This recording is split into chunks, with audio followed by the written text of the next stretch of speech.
अंदर है। सो आज की क्लास में जो है, बात नहीं करो, आज की क्लास में जो है हम लोग नेम, आज की क्लास में हम लोग बेसिकली क्या करेंगे, नेम के बारे में जो है पढ़ेंगे और साथ ही साथ कोशिश करेंगे कि यूएनओ अगर कंप्लीट हो जाए तो ठीक है ना। हम लोग थोड़ा कॉन्सेप्ट के साथ जो है नेम और यूएनओ को आज पढ़ेंगे, राइट। और एमसीक्यू सारा करते चलेंगे, एक ही वीडियो में जो है नेम और यूएनओ दोनों ही कंप्लीट हो जाएगा। तो थोड़ा बारीकी से अगर क्या करना, सुनना कंप्लीट हो जाएगा, ठीक है। सबसे पहले ज्यादा बकवास न करते हुए स्टार्ट करते हैं नेम। देखो भाई, कोड वर्ड पूरा अच्छे से पढ़ा दिए हैं इसके पहले वाला वीडियो में। अभी जो है हम लोग नेम पढ़ते हैं। सबसे पहले नेम क्या है? जो नेम है नाम नहीं है, समझना नहीं कि तुम्हारा नाम पूछ रहा है। नेम का मतलब होता है एक ऑर्गेनाइजेशन। नेम जो है बेसिकली जिसको हम लोग, इसका फुल फॉर्म होता है नॉन अलाइनमेंट और मूवमेंट। मतलब ये पहले क्या था ना, एक पहले प्रिंसिपल नॉन अलाइंड मूवमेंट जो है, बाद में मूवमेंट स्टार्ट हुआ और मूवमेंट को केंद्र करके एक ऑर्गेनाइजेशन चलाया गया। क्योंकि इसका मूवमेंट इसीलिए नाम रखा गया क्योंकि ये नेम जो है एक प्रिंसिपल था। Name is a kind of doctrine, है ना, एक ऐसा डॉक्ट्रिन था जिसके द्वारा जिस समय कोल्ड वॉर चल रहा था और पूरा दुनिया दो धारों में बढ़ गया था, अमेरिका और रसिया के ग्रुप में, एक कैपिटलिस्ट और एक कम्युनिस्ट। उस टाइम पे जो है, जो उस समय 1947 और 1945 के बाद से जितने भी देश आज़ाद हुए हैं उनके समक्ष एक बहुत बड़ा समस्या है। समस्या ये आया था कि भाई हम लोग अभी तो आज़ाद हुए हैं और जिन देशों के साथ आज़ाद हुए हैं वही लोग सेकेंड वर्ल्ड वॉर किया और वही लोग कोल्ड वॉर भी चला रहे हैं। तो अगर इन्हीं देश के बीच उस समय ऐसा पॉलिटिकल सिस्टम बन गया था, बायोपोलरिटी एक सिस्टम बन गया था। पूरा वर्ल्ड जो है दो खेमा में बढ़ गया था, या तो अमेरिका में ज्वाइन हो या तो रसिया में ज्वाइन हो। और जो बाकी के दुनिया के देश जो है, मेनली एशिया, मेनली अफ्रीका और मेनली लैटिन अमेरिका, याद रखना एशिया और अफ्रीका, एशिया, अफ्रीका और लैटिन अमेरिका, ये तीन महादेशों से जो 1945 के बाद जो देश आज़ाद हुए, उनके पास एक सबसे बड़ा परेशानी ये था कि वो लोग इस तरीके का जो राजनीतिक व्यवस्था है जहां पूरा दुनिया दो ध्रुवों में बढ़ गया है, एक अमेरिका और एक रसिया, तो हम लोग किस गुट में ज्वाइन होंगे और हमारे पास क्या ऑप्शन। तो उस समय जितने भी जो इंडिपेंडेंट हुए थे देश, जितने भी आज़ाद देश थे, जैसे भारत भी आज़ाद हुआ था, पाकिस्तान, नेपाल, भूटान, श्रीलंका, सारे देश आज़ाद हुए थे। 1945 में यूएनओ के द्वारा डीकोलोनाइजेशन चलाया गया। सेकेंड वर्ल्ड वॉर के बाद कहा गया कि दुनिया में जितने भी देश जो गुलाम है, क्लोनलाइज्ड है या कॉलोनी बनाया गया है, उनको जल्द से जल्द क्या किया जाए, सेल्फ डिटर्मिनेशन का अधिकार दिया जाए और उनको आज़ाद उनको क्या किया जाए, आज़ाद किया जाए। तो जब आज़ाद हो गए तो उनके सामने फिर वही कोल्ड वॉर स्टार्ट हो गया था उस टाइम पे। तो उनके सामने एक प्रॉब्लम आया कि भाई हम लोग अमेरिका में ज्वाइन होके जो कि कैपिटलिज्म को फॉलो कर रहा था और रसिया सोशलिस्ट और कम्युनिस्ट को फॉलो कर रहा था। अब बाकी इंडिया जैसा देश, पाकिस्तान जैसा देश, नेपाल जैसा देश, अफ्रीका के कुछ अल्जीरिया, अल्बेनिया, घाना, ये सब देश जो है परेशान में आ गया और इन लोग का कहना था कि भाई हम लोग क्या करें, हम लोग अब इस अंतर्राष्ट्रीय व्यवस्था में अपने आप को कैसे एडजस्ट। अगर अमेरिका के ग्रुप में ज्वाइन हो जाते हैं तो रसिया का दुश्मन बन जाएंगे, रसिया के ग्रुप में अगर ज्वाइन होते हैं तो अमेरिका का दुश्मन बन जाएंगे। दोनों में झेल है।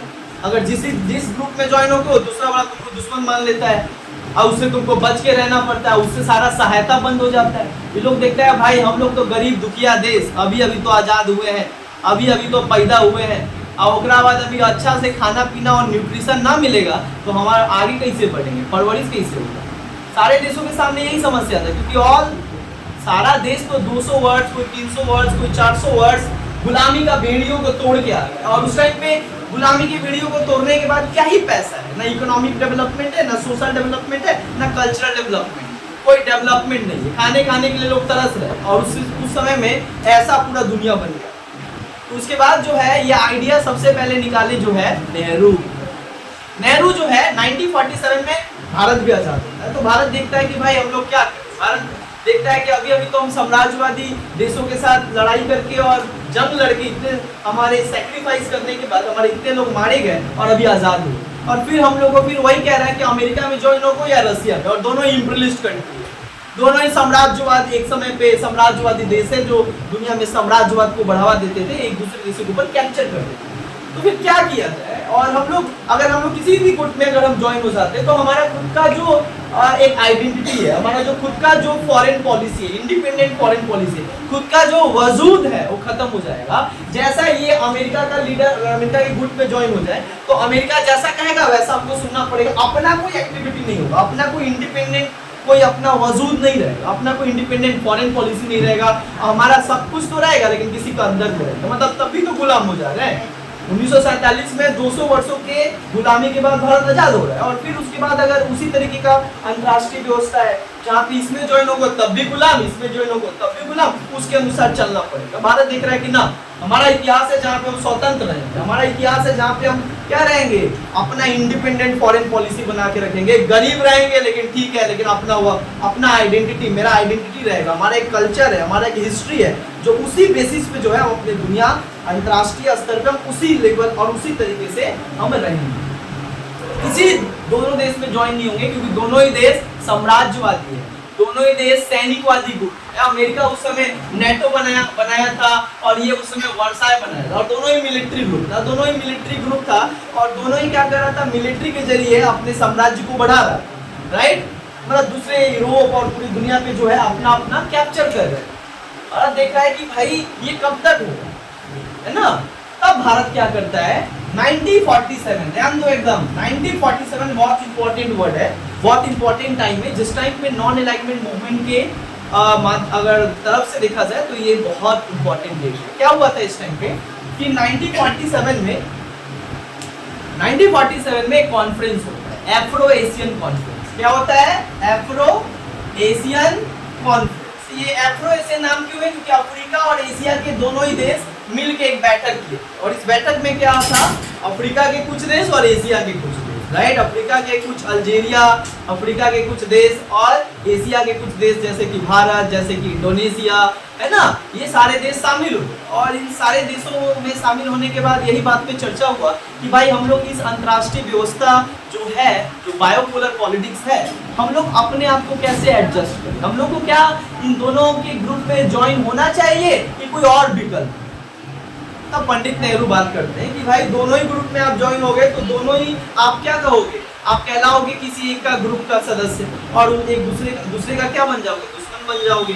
अभी हम लोग के लिए जरूरी है कि अपना सामाजिक, आर्थिक तरीके से, राजनीतिक तरीके से मजबूत बनना और अपना विकास करना। और अगर हम एक ग्रुप से होते हैं तो एक ही ग्रुप से सपोर्ट मिलेगा, दूसरे ग्रुप से सपोर्ट नहीं मिलेगा, जिससे हमारा जो जितना डेवलपमेंट चाहिए उतना डेवलपमेंट नहीं होगा, है ना। तो बोलते भाई इस तौर से भी अगर देखा जाए, डेवलपमेंट के आधार पे देखा जाए, तब भी हम लोग किसी भी ग्रुप में ज्वाइन होके कोई फायदा नहीं है। दूसरा अगर देखा जाए, जिस ग्रुप में भी ज्वाइन होते हैं, और ये दोनों ग्रुप जो है वो सैनिकवादी है, दोनों ही ग्रुप साम्राज्यवादी देश है ना, एक अलग अलग आइडियोलॉजी से चल रहा है लेकिन दोनों ही साम्राज्यवाद है। और हम लोग तो अभी तो साम्राज्यवाद की चुंगल से हम लोग निकले, अब फिर अगर हम लोग ज्वाइन हो जाए किसी में तो फिर तो साम्राज्यवादी देशियों के साथ हमारा शोषण होगा, हमारा डोमिनेशन होगा, हमारा एक्सप्लॉइटेशन होगा, फिर हमारा वही स्थिति होगा, फिर हम कहलाएंगे गुलाम है। तो फिर आज़ादी का और इतना सारा जो हम लोग लड़ाई किए, स्वतंत्रता लड़े, जहाँ पे हमारे इतने लोग मारे गए, इतना दिनों का मेहनत, सब तो फिर पानी में चला जाएगा। अपना पैर पर हम लोग कुल्हाड़ी मार लेंगे अगर ऐसा काम कर लेंगे।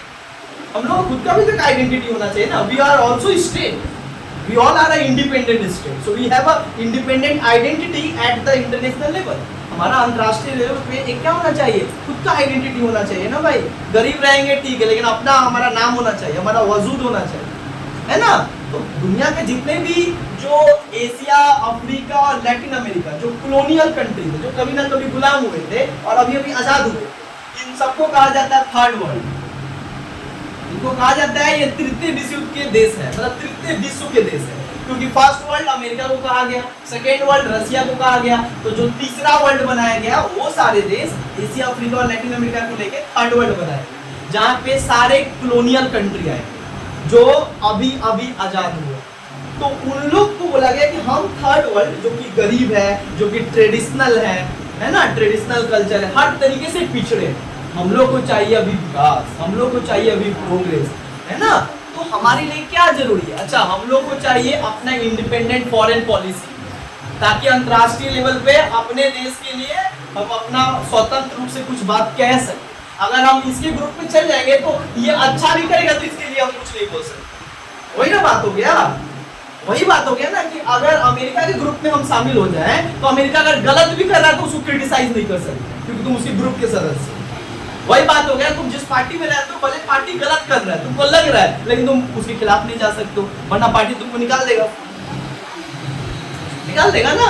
तो भारत एफ्रो एशियन कॉन्फ्रेंस में क्या किया, सुनो ध्यान दो, एफ्रो एशियन कॉन्फ्रेंस में बात किया गया कि भाई एक ऐसा संगठन तैयार किया जाए, एक ऐसा हम लोग अपना इस इंटरनेशनल वर्ल्ड में, मतलब इस इंटरनेशनल ऑर्डर जो कि बायोपोलर, इस वर्ल्ड में अपना एक ऐसा ऑर्गेनाइजेशन बनाया जाए, एक ऐसा प्लेटफॉर्म बनाया जाए जहाँ पे दोनों ही देशों के साथ हम लोग क्या रहेंगे, जुड़े नहीं रहेंगे, हमारा खुद का एक अस्तित्व रहेगा और हम लोग इंडिपेंडेंट रहेंगे और अपना डेवलपमेंट करेंगे। मतलब एक ऐसा दुनिया बनाओ जहाँ पे हम लोग इन दोनों ग्रुप, मतलब ना ही हम अमेरिका से ज्वाइन होंगे और ना ही हम रसिया से, हमारा खुद का एक वजूद होगा, है ना, हम इससे भी सपोर्ट ले सके, इससे भी सपोर्ट ले सके, अपना विकास कर सके और जरूरत पड़ा तो गाली भी दे सके। एक ऐसा हम लोग को क्या बनाना पड़ेगा, संगठन बनाना पड़ेगा जिससे हमारा फॉरेन पॉलिसी भी इंडिपेंडेंट हो, एक अपना आइडेंटिटी हो और हमारा डेवलपमेंट भी। ये तीन चीज को ध्यान में रखते हुए 1947 में एफ्रो एशियन कॉन्फ्रेंस में बस बातचीत किया गया कि क्या अल्टरनेटिव है। तो बात आया कि कुछ सोचना पड़ेगा हम लोग। तब नेहरू यहाँ पे आइडिया देते हैं कि non aligned movement, we have to create a non aligned movement, जो कि थर्ड वर्ल्ड के जितने भी देश हैं वो उस संगठन के सदस्य बनेंगे और सबका अपना अपना इंडिपेंडेंट क्या रहेगा, वजूद रहेगा, और हम लोग दोनों जो देश है पूंजीवादी और साम्यवादी से अलग होकर अपना एक न्यूट्रल नहीं, अपना एक वजूद, अपना एक खुद का संगठन बनाएंगे और दोनों से जरूरत पड़ा तो सहायता भी ले सकते हैं और दोनों का अगर कोई गलती हो रहा है तो दोनों को क्रिटिसाइज भी कर सकते हैं और दोनों के बीच जो टेंशन चल रहा है उसको थोड़ा कम भी कर सकते हैं। मतलब we are playing a very great role in the reduction of the tension between the bipolar politics. हम लोग एक अल्टरनेटिव के रूप में काम कर सकते हैं जहाँ पे दो ग्रुप है, दो ध्रुव है, दोनों को क्या कर सकते हैं, जो तनाव बढ़ता जा रहा है इसको हम लोग कम कर सकते हैं, इसको फील कर सकते हैं, इस जगह को हम फील कर सकते हैं। इसको लेके 1955 में एक और क्या होता है, ऑफिशियल कॉन्फ्रेंस। ये कॉन्फ्रेंस हो रहा है इसको बनाने को लेकर, अभी तो बातचीत चल रहा है, यहाँ पे सबसे पहले बात चल रहा है कि लोग क्या करें। तो बात आया कि कुछ एक ऑर्गेनाइजेशन बनाते हैं जहाँ पे सारे थर्ड वर्ल्ड कंट्री जो है उसके मेंबर रहेंगे और हम लोग अपना बात हम लोग स्वतंत्र रूप से कह सकते हैं बिना इन दोनों देश से जुड़े हुए। मतलब नॉन अलाइनमेंट मूवमेंट का मतलब होता है कि हम दोनों ही ध्रुव से अलग रहकर अपना स्वतंत्र फॉरेन पॉलिसी और डिसीजन ले सकते हैं और दोनों से सहायता ले सकते हैं और अपना विकास कर सकते हैं और जरूरत पड़ा तो दोनों के एक्शन और डिसीजन को क्रिटिसाइज कर सकते हैं, आलोचना कर सकते हैं। समझ में, यही संगठन का नाम पड़ा नैम। बट ये सबसे पहले नैम का यूज 1947 एफ्रो एशियन कॉन्फ्रेंस होता है। देन एफ्रो एशियन कॉन्फ्रेंस के बाद एक और होता है कोलंबिया। कोलंबिया में जब देश का प्रधानमंत्री पंडित नेहरू जाते हैं तो वहां पे वो इस्तेमाल करते हैं कि कौन सा संगठन बनाएंगे, तो उसका वो इस्तेमाल करते हैं, नाम देते हैं नैम। वो संगठन का नाम क्या होगा, जहाँ पे सारे जितने भी थर्ड वर्ल्ड के देश है वो उसके हिस्सा रहेंगे और एक अपना अलग वजूद बनाएंगे अंतर्राष्ट्रीय लेवल पे और अंतर्राष्ट्रीय ऑर्डर में। इस बायोपोलर पॉलिटिक्स में अपने एक अलग वजूद बनाएंगे, है ना। उसको कोलंबिया में जो है ये आइडिया दिए कि नैम बने, तो उसके ऊपर बोला गया ठीक है अब ये कैसे बनाया जाएगा, इसका क्या क्या प्रोसेस होगा, ये संगठन कैसे काम करेगा, इसका ऑब्जेक्टिव क्या होगा, मोटिव क्या होगा, ये सब कुछ तय करने के लिए 1955 में एक ऑफिशियल मीटिंग बुलाई गई और उस मीटिंग का नाम क्या है, बांडुंग। उस मीटिंग का नाम है बांडुंग कॉन्फ्रेंस। तो बांडुंग कॉन्फ्रेंस जो है 1955 में बुलाया गया जहां पे लगभग 29 देश शामिल हुए, 29 कंट्रियां हैं और आपस में मिलके ये तय किए कि जो नैम होगा उसका मेन ऑब्जेक्टिव क्या होगा, टर्म कंडीशन क्या होगा और सब कुछ ये काम कैसे करेगा। सो बांडुंग कॉन्फ्रेंस में क्या होता है, बांडुंग जो है बेसिकली इंडोनेशिया का कैपिटल है। सो ये एक्चुअली कहाँ पे होता है, इंडोनेशिया देश में होता है और उसका राजधानी बांडुंग में होता है, इसलिए इस कॉन्फ्रेंस का नाम भी पड़ता है बांडुंग कॉन्फ्रेंस। और इस बांडुंग कॉन्फ्रेंस में क्या होता है कि जो इंडोनेशिया के राष्ट्रपति थे जिनका नाम था डॉक्टर सुकर्नो, वो इसको लीड करते हैं। क्योंकि उनका देश था, उनके देश में हो रहा है तो वही देश ही लीड करता है, और 29 देश आपस में शामिल होता है, अपना अपना बात रखता है। यहाँ पे ऑब्जेक्टिव और मोटिव सेट होता है, ये काम कैसे करें। यहाँ पे ऑफिशियली नेम क्या होता है, बनाया जाता है, और इसका उद्देश्य क्या होगा हम बता दें। नेम जो बनाया गया इसका मेन उद्देश्य क्या है, किस आधार पे बनाया। देखो सबसे बड़ा इसका उद्देश्य, सबसे पहले नेम बोला कि नेम बनाने का सबसे बड़ा उद्देश्य क्या होता है। नेम बनाने का सबसे बड़ा उद्देश्य होता है कि शांति, पूरे अंतर्राष्ट्रीय स्तर पे शांति और सुरक्षा को महफूज रखे, मतलब to maintain international peace and security, है ना। जो अंतर्राष्ट्रीय स्तर में तनाव फैला हुआ है उसको क्या करना, थोड़ा उसमें शांति लाना। नेम का एक सबसे बड़ा ऑब्जेक्टिव। दूसरा ऑब्जेक्टिव क्या है नेम बनाने का, बोला गया नेम हम लोग इसलिए बनाना चाहते हैं, इसीलिए बनाना चाहते हैं ताकि सारे देश जो अभी अभी आजाद हुए हैं, जो कि काफी गरीब है, वे लोग का अपना एक इंडिपेंडेंट फॉरेन पॉलिसी हो अंतर्राष्ट्रीय स्तर पे। इसके लिए जरूरी है कि हम दोनों देश से अलग रहे, दोनों ध्रुव से अलग रहे, दोनों ग्रुप से अलग रहे, ब्लॉक पॉलिटिक्स से अलग रहे, तभी जाकर हम लोग अपना इंडिपेंडेंट एक फॉरेन पॉलिसी हर एक देश का हो सकता है। समझ में आ रहा है।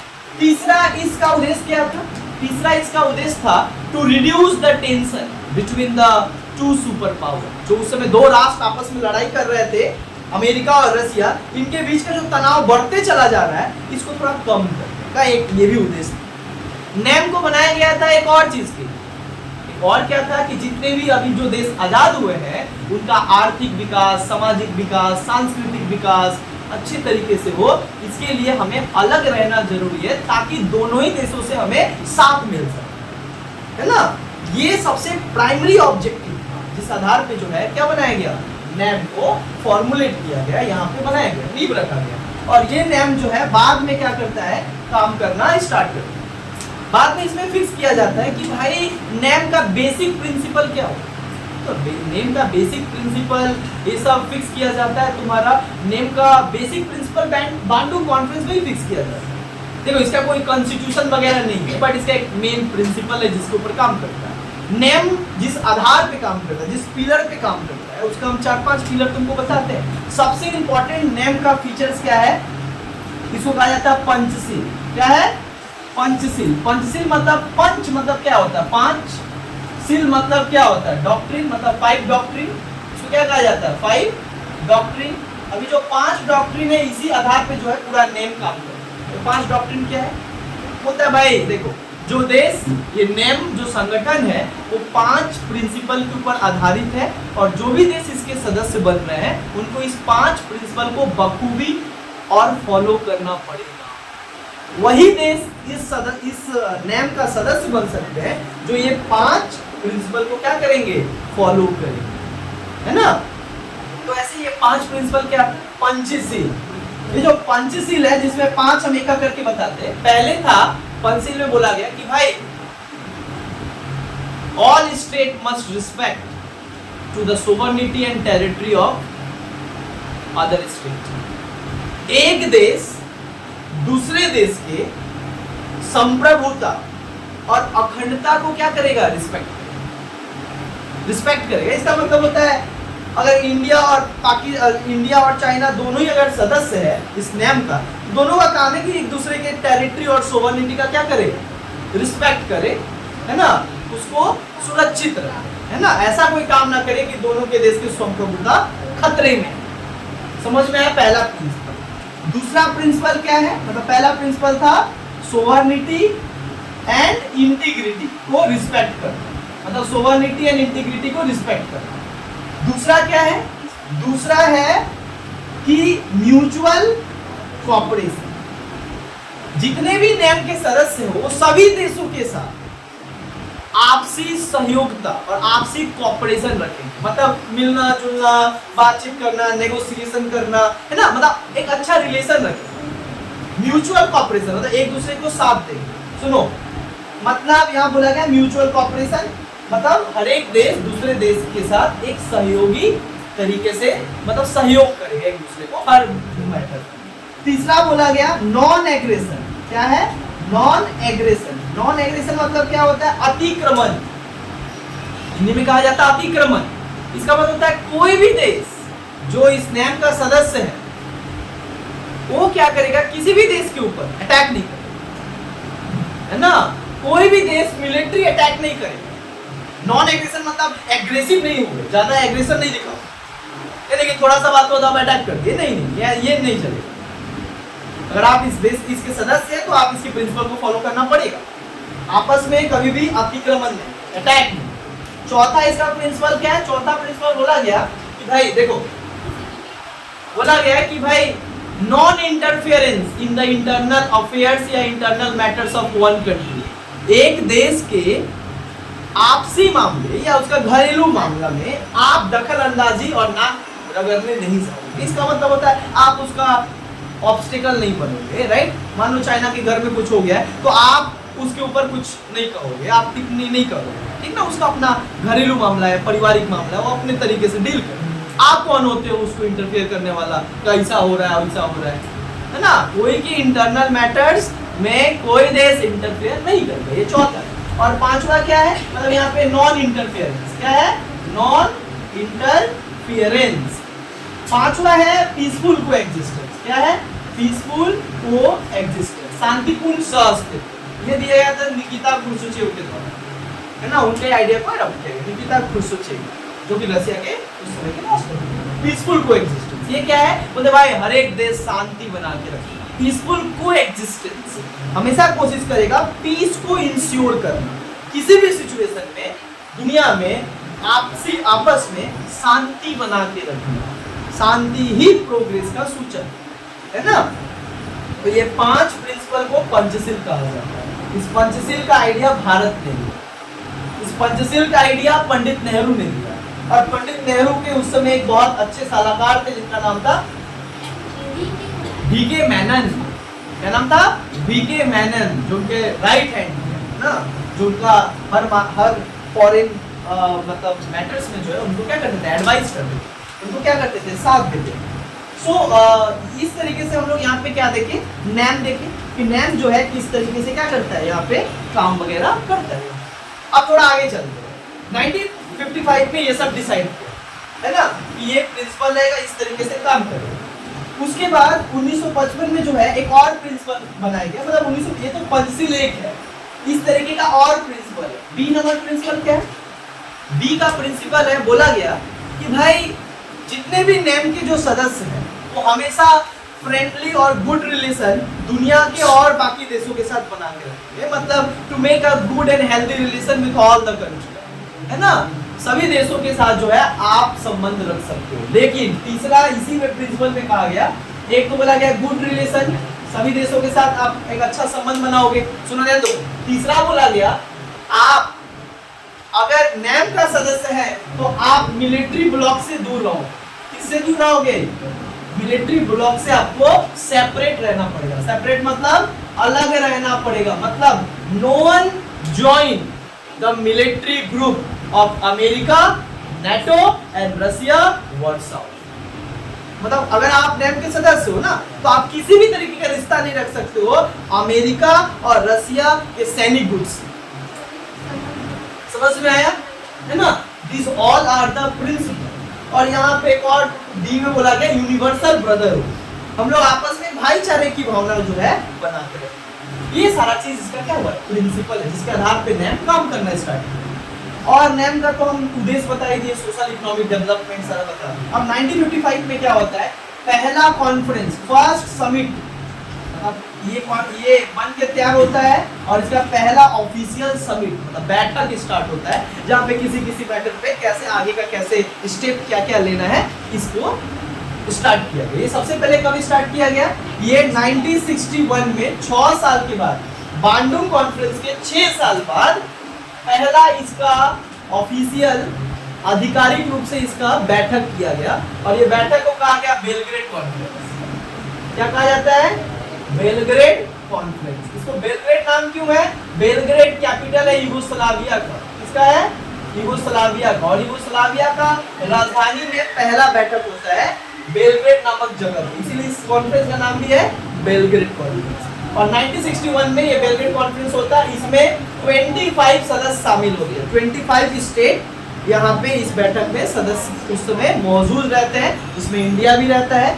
और अच्छा, यहाँ पे बेलग्रेड कॉन्फ्रेंस हम बताएं। अच्छा, यूगोस्लाविया के उस समय जो राष्ट्रपति थे टीटो,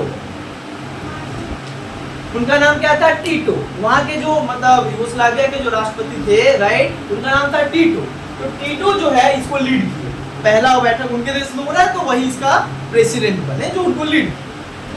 तो जब वो लीड किए तो यहाँ पे फिक्स किया गया टर्म्स एंड कंडीशन। क्या फिक्स किया गया? Term and condition. मतलब जो देश, दुनिया के जो देश नेम का सदस्य बनना चाहता है या नेम का सदस्यता लेना चाहता है, उसको कुछ टर्म्स कंडीशन मानना पड़ेगा। तो बोला गया क्या मानना पड़ेगा? बोला गया सबसे पहले जो देश सदस्य बनना चाहता है नेम का, उसको सबसे पहले दोनों ब्लॉक से अलग रहना पड़ेगा। इसी को कहा गया नेम। नेम क्या है? Name is a kind of doctrine, a kind of movement in which the state मतलब are allowed to separate from the two blocks। इसका मतलब होता है कि कोई भी देश जो है, जो नेम का सदस्य बनना चाहता है, उसको अमेरिका और रसिया से दूरी बना के रखना पड़ेगा, है ना। अच्छा, 1961 में जो बेलग्रेड कॉन्फ्रेंस हुआ, इसमें ये कहा गया सबसे पहले आपको दूरी बना के रखना पड़ेगा, अमेरिका के गुट और रसिया के गुट से आपको दूरी बना के रखना पड़ेगा, तभी आप इसके सदस्य बन सकते हैं। और भी बोला गया आपको इसको अगर बन गए सदस्य तो आपको पंचशील को फॉलो करना पड़ेगा। यहाँ पे ये भी बात किया गया कंडीशन में, आप अपने देश का इस्तेमाल, आप अपने देश का जो जमीन है वो किसी सुपर पावर मतलब जो अमेरिका है और रसिया है, उसको आप नहीं दोगे इस्तेमाल करने के लिए किसी दूसरे के ऊपर अटैक करने। मतलब आप किसी भी तरीके से अमेरिका, रसिया जैसे जो सुपर पावर है, इंप्लिस्ट कंट्री है, उनको आप क्या नहीं करोगे? साथ नहीं दोगे। समझ में आया? ये सारा दूसरा, आप मिलिट्री से दूर रहो। ये सारा टर्म्स कंडीशन दिया गया, तब जाकर कोई देश इसका सदस्य बने। 1961 में तय किया गया कि जो नेम का बैठक होगा वो कब होगा। तो बोला गया नेम का बैठक पर 3 इयर्स पे होगा, मतलब 3 साल में एक बार। 3 ईयर में क्या होगा? एक बार होगा। तो 1961 में सबसे पहला बेलग्रेड में हुआ, और इस तरीके से जो है भारत में 7th हुआ, 7वां हुआ 1983 में, जब उस समय के प्रधानमंत्री कौन थे? 1983 में जो है हमारे देश में 1983 में तुम्हारा जब राजीव गांधी और इंदिरा गांधी का सरकार था, तो उस टाइम पे 1983 में भारत इसको लीड करता है नेम। और उसके बाद आज टोटल अभी तक 19th जो है वो युगांडा में 2024 में 19th इसका बैठक हो चुका है। मतलब अगर कोई तुमसे क्वेश्चन पूछे कि नेम का अब तक कितना बैठक हो चुका है, तो 19th बैठक हो गया है, 2024 में हुआ। और इसके पहले 18वां वाला हुआ है ना, वो अल्बानिया में हुआ, और उसका 19वां भी कहाँ हुआ? युगांडा में हुआ। 2024 में कहाँ में हुआ? युगांडा में हुआ। अच्छा, जो 1961 से काम करना स्टार्ट किया, राइट, नेम, जो कि बनाया गया था कोल्ड वॉर के टाइम पे, जब कोल्ड वॉर स्टार्ट हो गया था, तो उस सिचुएशन को देखते हुए थर्ड वर्ल्ड कंट्री आपस में अपना वर्ल्ड बनाए, जो थर्ड वर्ल्ड के कंट्री के देश थे, जिसको आज नेम कहा गया। और ये जो नेम है, सुनो ध्यान दो, ये जो नेम है ये दुनिया का second largest nation state body है। क्या है? Second largest nation state body है। मतलब यूएनओ के बाद इतना ज्यादा संख्या में देश किसी संगठन का अगर सदस्य है, तो वो ऑर्गेनाइजेशन क्या है? नेम। ये जो नेम जो थर्ड वर्ल्ड के द्वारा बनाया गया था, ये दुनिया का सबसे second largest nation state body है। क्या है? नेशन स्टेट बॉडी है, या ऑर्गेनाइजेशन है, या एसोसिएशन है। यूएनओ के बाद, यूएनओ में टोटल 193 कंट्री सदस्य थे, है ना, राष्ट्र का सदस्य थे। नेम में भी जो है आज अगर बात किया जाए तो टोटल 120 देश जो है इसके सदस्य हैं, और जो कि 193 मतलब सबसे ज्यादा देश यूएनओ में शामिल है, और उसके बाद दुनिया में कोई संगठन में शामिल है तो 120 देश नेम का सदस्य। और नेम में जो है, ध्यान दो, नेम क्या करता है? ऑब्जर्वर कंट्री को भी क्या करता है, इनवाइट करता है, ऑब्जर्वर पोजीशन भी देता है, जो इसके मेंबर नहीं है लेकिन इसका मीटिंग सुनना चाहते हैं, देखना चाहते हैं, तो एज अ गेस्ट आ सकते हैं और उनको कहा गया ऑब्जर्वर। क्या कहा गया, ऑब्जर्वर। अच्छा एक बात देखो, ध्यान दो, नैम हम बताएं 120 सदस्य अभी वर्तमान में है, कितना बैठक हुआ ये बताएं, भारत में कब हुआ ये बताएं। अब हम बात कर रहे हैं कि जो नैम है second largest nation state body है दुनिया का यूएनओ के बाद। देखो 1991 में क्या होता है, कोल्ड वॉर खत्म होता है। क्या होता है, कोल्ड वॉर तो भाई 1945 से 1991 खत्म। Disintegration of Soviet union leads the end of cold war. Soviet union का 15 टुकड़ा हुआ और सोवियत यूनियन क्या किया, युद्ध को खत्म कर दिया और उसके बाद क्या होता है, कोल्ड वॉर खत्म होता है। लेकिन भाई जो कोल्ड वॉर के टाइम पे बनाया गया था नैम, इसी चीज को ध्यान में रखते हुए, क्योंकि पूरा दुनिया में दो हिस्सा में पूरा वर्ल्ड पॉलिटिक्स बढ़ गया था, दो ग्रुप में बढ़ गया था, इसीलिए अपने आप को एक अलग गुट बनाया गया जिसको नैम कहा गया। तो ये बनाया ही गया था कोल्ड वॉर को ध्यान में रखते हुए, अपने आप को इंडिपेंडेंट तरीके से ये करने के लिए, अपना बात रखने के लिए। पर कोल्ड वॉर तो 1991 में खत्म हो गया और नैम अभी भी चला जा रहा है। क्या है द रीजन इज दैट कि भाई बनाया गया था कोल्ड वॉर को ध्यान में रखते हुए, तो कोल्ड वॉर तो अब ना है, कोल्ड वॉर तो नहीं है, वार्साव पैक्ट भी खत्म हो गया जो एक गुट मिलिट्री ग्रुप था अमेरिका रशिया का। तो फिर भी नैम क्यों चल रहा है, इंपीरियलिज्म कॉलोनियलिज्म के अगेंस्ट था। तो इंपीरियलिज्म कॉलोनियलिज्म तो देश में है ही नहीं पूरी दुनिया में, अब कहे नैम काम कर रहा है। नैम काम कर रहा था दोनों मिलिट्री ग्रुप के अगेंस्ट, अब तो कोई मिलिट्री ग्रुप ही नहीं है दुनिया में, फिर ये क्यों काम कर रहा है। 1991 में जब कोल्ड वॉर खत्म हुआ तो 1991 के बाद जो है ये इसका 7 समिट होता है ना, 7 समिट होता है। तो ये बैठक चलते रहता है और आगे भी चल रहा है, ये बैठक चलता रहता है और आगे भी चल रहा है। तो इसमें बहुत सारे एकेडमिक जो फील्ड के जो लोग हैं, स्कॉलर्स हैं, जो स्टूडेंट है, वो आवाज उठाए कि नैम क्यों चल रहा है ना। अब तो कोई first world, second world, third world बोल के नहीं है, सारा तो मल्टीपोलर वर्ल्ड हो गया है ना। तो आज जब इंटरनेशनल सिस्टम ही चेंज हो गया है, जिस इंटरनेशनल सिस्टम में नैम को बनाया गया था, इंटरनेशनल सिस्टम को ध्यान में रखकर, तो आज क्यों काम कर रहा है। तो बोला गया भाई इसका पहले काम था सैनिकवाद के खिलाफ। अच्छा एक और सबसे बड़ा उद्देश्य था जो हम नहीं बताया, नैम का सबसे बड़ा उद्देश्य है डिजार्मेंट। क्या है, डिजार्मेंट। डिजार्मेंट मतलब दुनिया में जो ये मतलब आर्म्स को जो बढ़ाया जा रहा है उसको कमी करने के लिए बनाया गया था। तो बोला गया कि कोल्ड वॉर खत्म हो गया, रसिया खत्म हो गया, ब्लॉक खत्म हो गया, नैम का ही नहीं खत्म। तो बोला गया नैम को 1991 के बाद जब कोल्ड वॉर खत्म हो गया, इंटरनेशनल सिस्टम चेंज हो गया, तो नैम भी अपना ऑब्जेक्टिव चेंज कर दिया, नेम भी अपना मोटिव चेंज कर दिया। बोला अब तो है नहीं, अब हमारा अलग और भी तो कुछ इंपॉर्टेंट मोटिव है, उसको लेके आज सस्टेन कर, मतलब बैठक चल रहा है और उस चीज को सॉल्व करने की कोशिश कर रहा है। बोला क्या, बोला देखो भाई नैम बोला 1991 के बाद इसका ऑब्जेक्टिव में चेंज आ गया, देखना there is a changes of motive and objective of NAM after the end of cold war.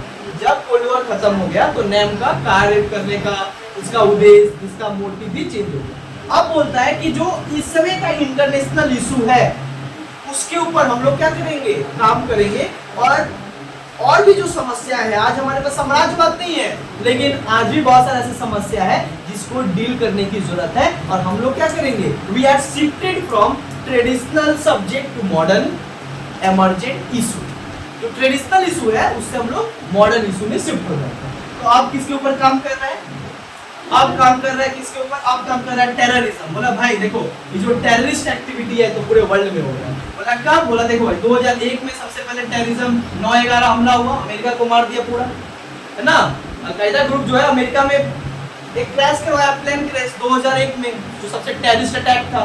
बोला भाई 2002 में भारत में हुआ, फिर 2008 में भारत में 26/11 हमला हुआ जिसको हम लोग मुंबई टेरर अटैक कहा जाता है। तो बोला गया टेररिज्म है। दूसरा क्या है, global warming, that is called environmental issue. बोले भाई आज की दुनिया में कोल्ड वॉर तक खत्म हो गया लेकिन एनवायरमेंटल इश्यूज तो अभी भी है।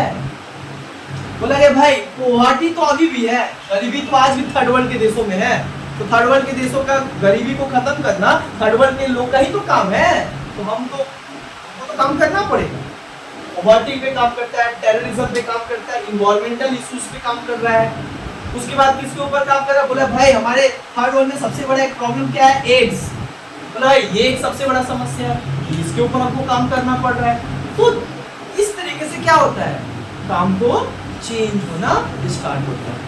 ये नैम जो है आज काम कर रहा है, इसका सबसे बड़ा कारण है टेररिज्म, इन्वायरमेंटल इश्यूज, है ना, ये सारे इश्यूज पे जो है पॉवर्टी, गरीबी, इनइक्वालिटी आज भी है, आज भी इनइक्वालिटी है ना, देशों के बीच कास्टिज्म, अलग अलग तरीके का इनइक्वालिटी है, social economic inequality are there in the society. तो इसके कारण उन सब चीज को डील करने के लिए, सॉल्व करने के लिए नैम आज भी क्या कर रहा है? रिलीवेंट। आज भी नैम रिलीवेंट है, भले कोल्ड वॉर खत्म हो गया। समझ में आया? तो ये एक जो है हम लोग का एक नैम का यहाँ पे टॉपिक कंप्लीट हो। अब जो है कोशिश करते हैं जितना टाइम है उसमें हम लोग एक नया टॉपिक कंप्लीट कर लेते हैं, यूएन। समझ आ रहा है? एक जो है हम लोग नया टॉपिक कंप्लीट कर ले रहे हैं, यूएन। ज्यादा टाइम नहीं लगेगा।